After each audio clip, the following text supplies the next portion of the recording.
on our text group last night, you said you had the bubble guts again. Hey? Yeah, I was about to lead him into that conversation because, Heckma, I know you're nervous about this just in the fact of having a left tackle and a right tackle now out for the season. If that ends up being the decision, now you've got a revolving door. Is it going to be Brandon Knight? Is it going to be Terrence Steele? You've got Jordan Mills. You've got Greg Sinat. I mean, you've got a bevy of options, but none of them are Tyron Smith.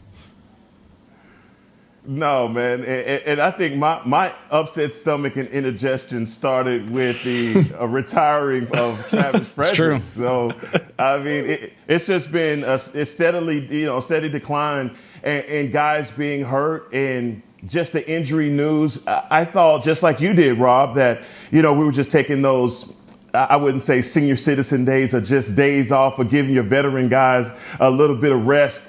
But when the news came out that there was a setback from the Cleveland game or whatever he's dealing with, and even going back to a conversation that I had with Joe Thomas about stingers and saying that that's the only way to alleviate it for a lot of guys is by going to get those surgeries to widen the nerves. So it gives me pause as to say, look, what do we do for the rest of the season? It also tells you why they are bringing in so many guys and having those auditions every day at the Star in Frisco.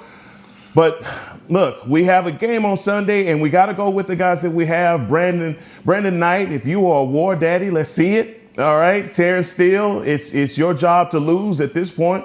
And look, how else do you adjust your game plan at this point if you're the Dallas Cowboys, knowing that you are going to go through 12 games without your veteran left tackle?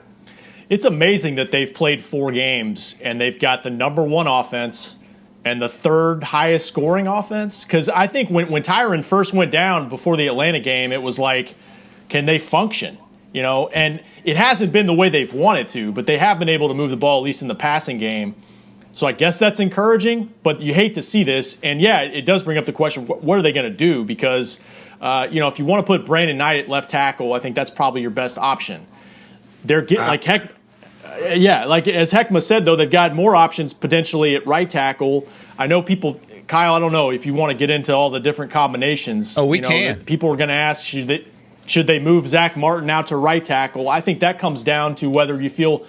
I think Mike McCarthy doesn't want to do that. I don't think he doesn't want to change a bunch of spots. But to me, it might come down to whether you feel better about a Connor McGovern playing tackle better than your options at right tackle. You juggle the two and say, okay, because I'm about best 5 personally, guys. I mean, I think it eliminates concern of one-on-one matchups because you're going to have. You saw it with Myles Garrett against Terrence Steele last week. Eventually, guys are going to have to just hold their own.